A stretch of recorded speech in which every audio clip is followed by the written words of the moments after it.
Hey, Dreamace here. Welcome to the channel where I play through Xbox Game Pass games, give a review when it's all said and done, and today is actually one of those reviews.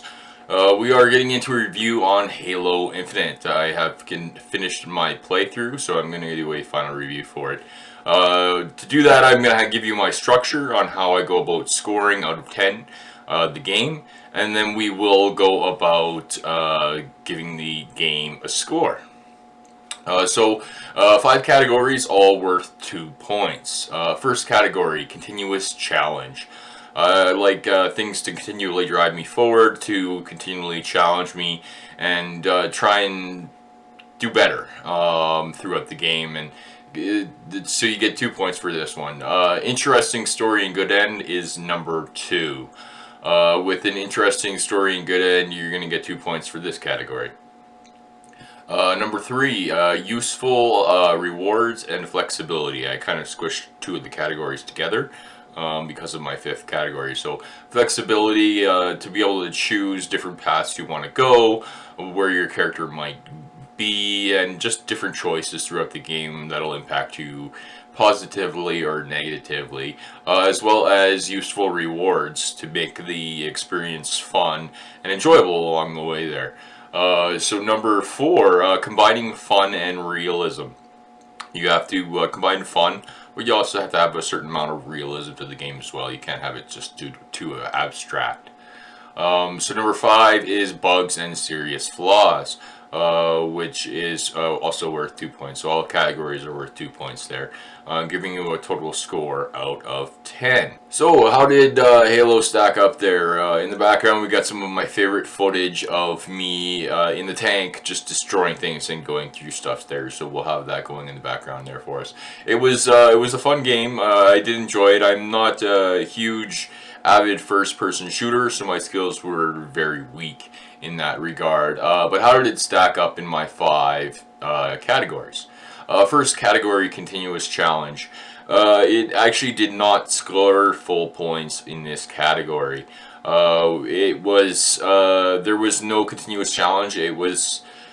There was times where I was running around and climbing and doing things for 10-15 minutes where I wouldn't even run into a Covenant. So there was a continuous challenge, but there was not a straight through continuous challenge. So it is only going to get a score of 1.5 out of 2 for this category.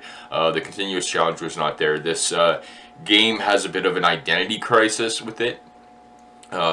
Where it's not sure whether it's a role-playing game, whether he's Spider-Man, or whether in fact he is fighting Covenant, or there is a person in the suit that has feelings. So it's everywhere, all over the map.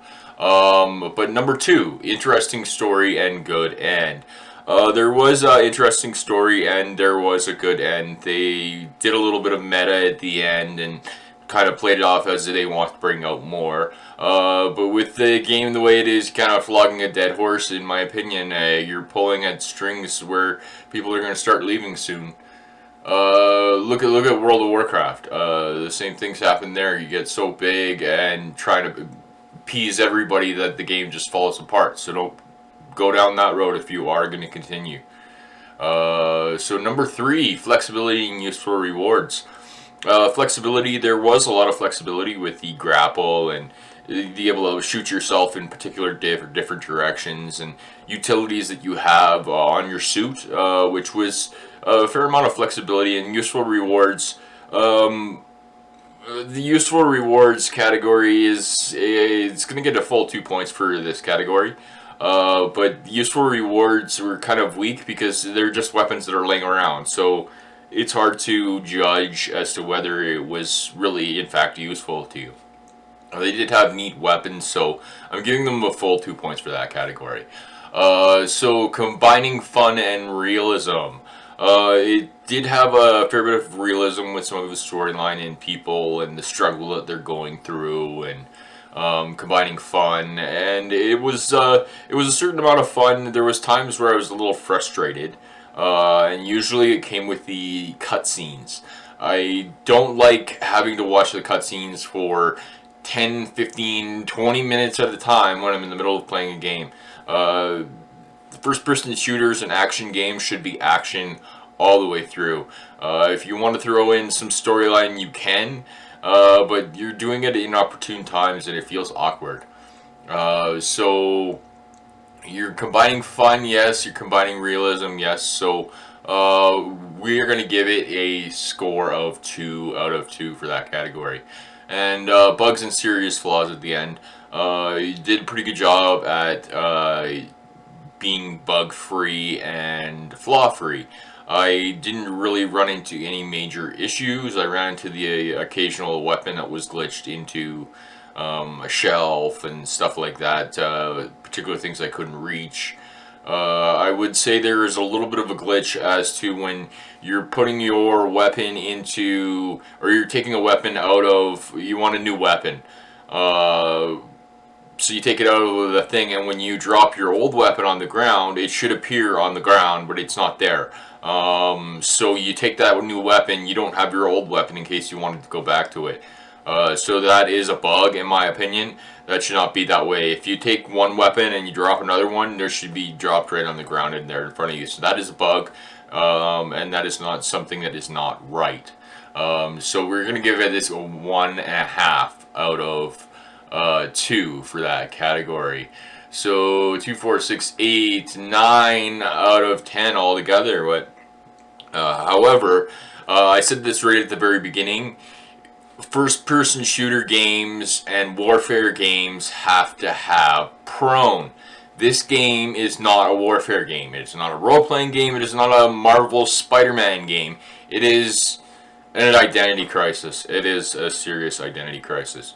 So altogether, that score was 9, but you're losing an extra full point because you don't have prone, like I said from the very beginning, giving Halo Infinite a final score of 8 out of 10.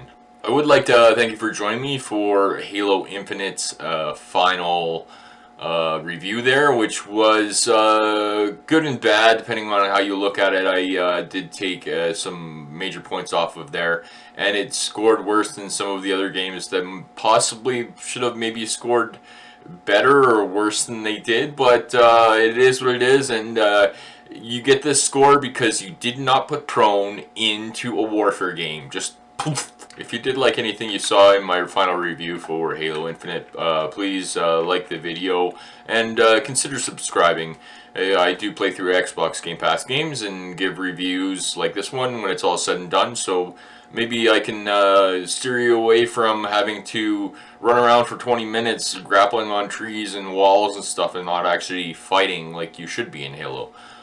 So thanks again for joining me, and I'm just reminding you until next time, take care of yourself, your friends, and your family. Take care.